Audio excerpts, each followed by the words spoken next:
How's it going? Welcome back to Dylan Pickup's blog. So we're out in the shop today. It's a little bit echoey, but whatever. So today we want to talk about something that kind of came up on the internet the other day after all of our setup videos, and that is neck angle. And what if you have to shim a neck? Is that a bad thing? And some people are like, well, that's like not a quality instrument if you have to shim a neck, blah, blah, blah, blah. Well, the bottom line is neck angle sometimes is a good thing. And if most of the time, well, first of all, the need to shim it or micro tilt it or whatever you want to call it on a bolt-on neck doesn't have as much to do with the quality of the instrument as much as it has to do with the setup and some other factors. So we're going to talk about that. So why would we even want neck angle, or why would we want to shim a neck? Why does a Les Paul or something like have neck angle versus a Telecaster that doesn't? So basically every guitar has a reason for some sort of string angle away from the neck, okay? And here's why.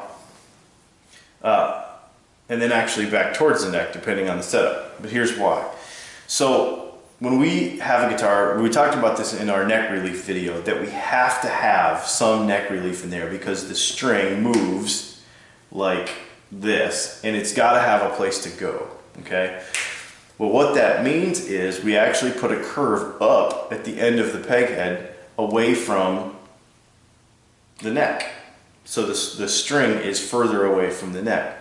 Now, it's only a couple of thousandths of an inch, but everything makes a difference because of angles of how everything works. So if you do a couple of thousandths of an inch here, then down at your 17th fret, that means that, well, usually it's a little bit lower right here, but what happens is the higher this gets, the higher this gets away from the neck.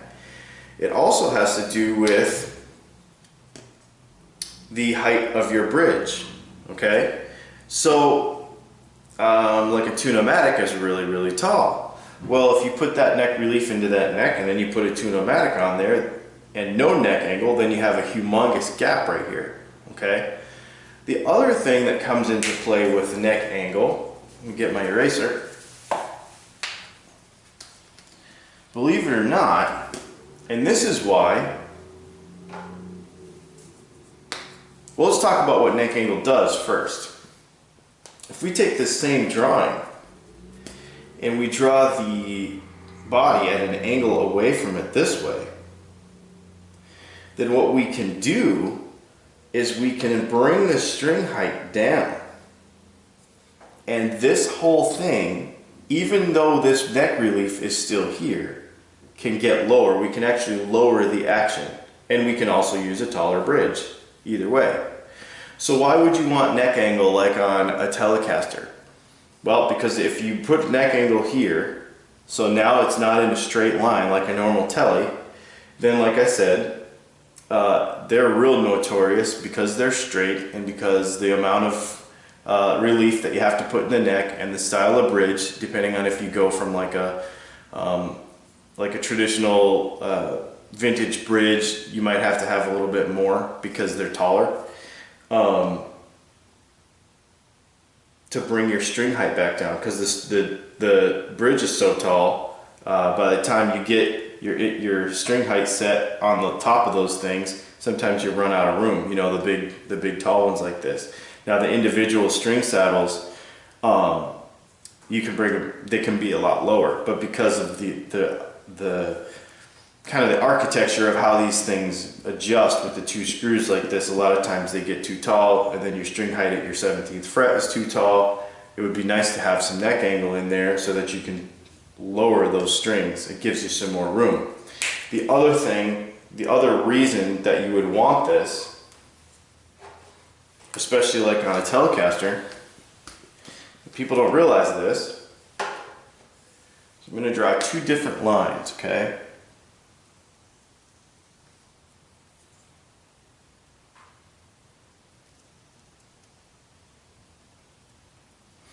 Now this is an exaggeration and I'm not real good at drawing. In the written part of the blog, I'll have an actual diagram that shows you the real measurements. But what a lot of people don't realize is, if you go to a 7¼ fret, 7¼ radius on your neck, which is like an old school radius for a tele, and then you go to like a 12, here's the thing, because of how it arcs, your 7¼ is actually higher in the middle and lower on the sides. Your 12 or your 16 is actually lower in the middle and higher on the sides. It's just how radiuses work, which means that the height of the edge of the neck out of the neck pocket is different.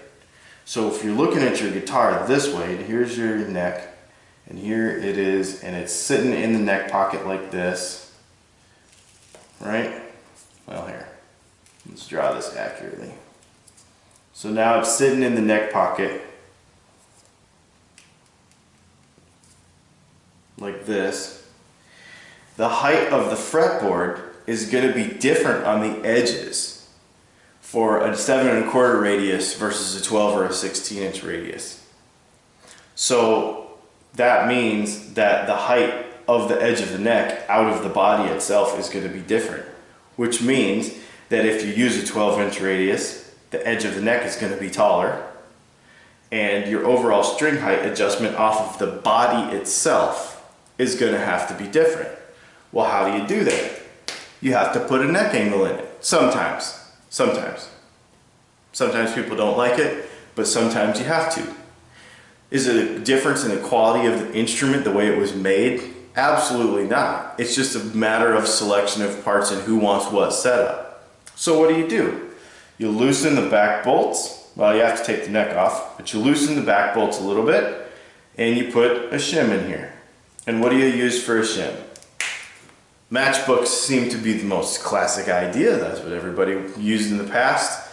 A lot of people will use a piece of window screen because you can actually stick the screw through it still. My personal favorite actually is either a cereal box, or we don't eat cereal, so once in a while I'll have 12 packs of Coke. So the Coke bottle, the Coke box, so it's basically like a piece of cereal box. I'll use that. Is it a quality thing? Absolutely not. It's just a matter of the architecture of the guitar and how you want your setup. Now, on our custom builds, we put 2 degrees of neck angle in all of our Telecaster bodies because it makes for lower action, it makes for better playing. If you don't want that, you don't want that, and we do it different. But the bottom line is, Leo Fender made a flat guitar, and then Leo Fender used shims to adjust his neck until he came up with micro tilt. One of my Strats actually has that little hole in the back of the plate, and you could actually loosen the bolts and then adjust it and put tilt into the neck by itself. So the deal is that even Leo Fender knew that you were going to have to put neck angle in it sometimes. It just is how it is. It's not a thing about quality, and people are going to be like, well, you're going to lose sustain and coupling with the body and blah blah blah blah blah. Well, first of all, I'm going to draw another graph for you. And this might set the internet on fire and break it, but... So I'm going to draw a graph. This is an important graph. This side over here is the people, and I'm just going to tell you what the graph represents instead of label it because it's too much writing. But this over here is the people that don't know that there is a shim underneath their neck, and this is how much tone difference it makes.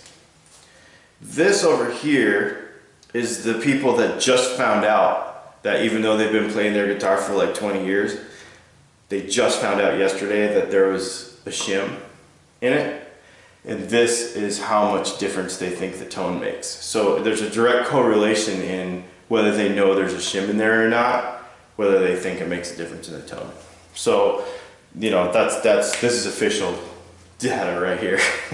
So a lot of people will, they really will, they'll take their guitar apart and they'll be like, oh, there's a shim in there. Oh man, this thing's a piece of crap. Well, you've been playing it like that for 20 years and you didn't know. So, and it felt good and it played good and it sounded good. You know, so that's all I'm going to say about that. But neck angle is really important for your setup, man. It's, and you know, a Les Paul has like 4 degrees. Personally, I think that's too much, but you have to have that with a Les Paul because the bridge is so tall. So the architecture of the guitar, how it's built, your neck rate or your fretboard radius, all that stuff makes a difference. And a flat, completely flat guitar with a tall bridge in it is gonna have more height. The action is gonna end up being higher than if you can lower that down to the body. And sometimes you physically can't lower that down to the body, so you gotta put a piece of cereal box underneath the back 2 bolts of the neck to give it a little more. That's all there really is to it. And like I said, Leo Fender knew that, and then as you keep on going, Fender knew it because that's why they put a micro tilt adjustment in some of their guitars. And you know, it's just kind of how it works. It's not to say the neck joint is bad, it's not to say the guitar is a piece of junk, because it's not. It's just a matter of setup. Anyway, so that's the neck angle thing. If you have any video ideas for DylanMcCritchie.com's blog, you can contact us at Dylan Pickups on Facebook or Dylan Pickups on YouTube, and ask any questions you want, and we will see you next time.